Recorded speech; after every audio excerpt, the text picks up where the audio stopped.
Hello అండి. అందరికీ నమస్కారం. Welcome back to my mom's magic pot. మన తెలుగువారి ఇళ్లల్లో కొన్ని వంటలు చేసినప్పుడు ఆ వాసనకి ఆకలి వేసేస్తుంది కదూ! అలాంటి వంటలో మొదటి వరుసలో ఉంటుంది ఈ చామదుంపల పులుసు. నోటిలో ఇట్టే కరిగిపోయే చామదుంపలు పుల్ల పుల్లగా, తీయ తీయగా ఉండే ఈ పులుసుని వేడి వేడి అన్నంలో కలుపుకొని తింటుంటే వచ్చే ఆ తృప్తే వేరండి. అసలు ఏ కూరగాయలు లేనప్పుడు కూడా ఎంతో రాజభోగంలా అనిపించే ఈ పులుసుని ఈరోజు మన స్టైల్‌లో ఎలా చేయాలో చూసేద్దాం రండి. అయితే ఈ పులుసు కోసం ముందుగా చామదుంపల్ని మెత్తగా ఉడికించుకొని వాటిని వలిచి పక్కన పెట్టుకోవాలి. ఇంకా ఇంగ్రీడియెంట్స్ విషయానికి వస్తే ఉల్లిపాయలు, పచ్చిమిర్చి, టొమాటో మరియు కొత్తిమీరను చిన్న ముక్కలుగా కట్ చేసుకొని పెట్టుకోవాలి. ఉల్లిపాయల్ని చిన్న ముక్కలుగా కానీ లేదా హాఫ్ మూన్ స్లైసెస్‌లా కట్ చేసుకుంటే పులుసులోకి చాలా బావుంటుంది. ఇప్పుడు స్టవ్ వెలిగించి పాన్ పెట్టుకొని తాలింపుకు సరిపడా నూనె పోసుకోవాలి. ఇలా నూనె వేడెక్కాక అందులోకి ఆవాలు, జీలకర్ర, కొద్దిగా మెంతులు వేసుకొని వేయించుకోవాలి.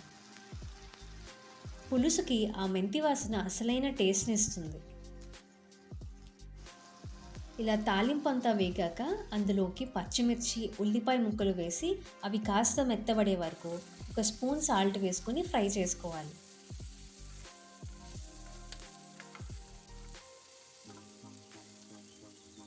తర్వాత హాఫ్ స్పూన్ పసుపు కూడా వేసుకొని అంతా బాగా కలుపుకోవాలి. ఇప్పుడు కొన్ని కరివేపాకు రేకులు కూడా వేసుకొని అంతా బాగా కలుపుకొని కొంచెం సేపు మూత పెట్టుకొని వేగనిద్దాం.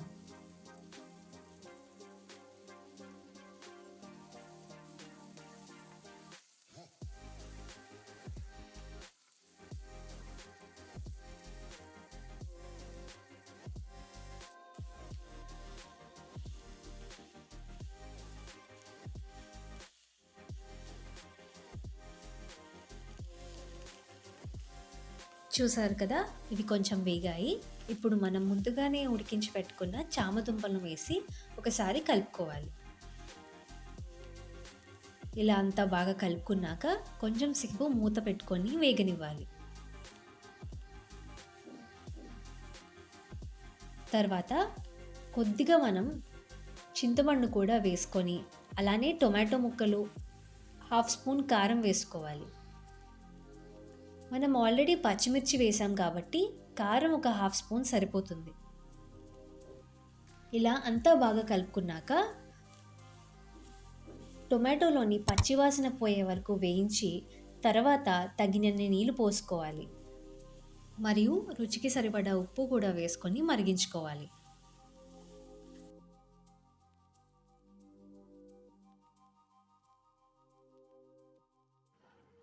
ఈ పులుసు ఇలా మరిగి చిక్కబడుతున్నప్పుడు ఆ టెక్స్చర్ చూస్తుంటే నోరూరుతుంది కదా! అయితే ఒక సీక్రెట్ టిప్ చెప్పనా? ఒక హాఫ్ స్పూన్ షుగర్ కూడా వేసుకుంటే చాలా బావుంటుంది. చివరిగా సన్నగా తరిగిన కొత్తిమీర చల్లుకుంటే మనం వేడి వేడి చామదుంపల పులుసు కూడా రెడీ అయిపోతుంది. చూసారు కదా! ఎంతో రుచికరమైన ఈ పులుసుని వేడి వేడి అన్నంలో సర్వ్ చేసుకుంటే ఆ రోజంతా హ్యాపీగా గడిచిపోతుంది. ఈ రెసిపీ కనుక మీకు నచ్చినట్లయితే ఒక లైక్ చేయండి.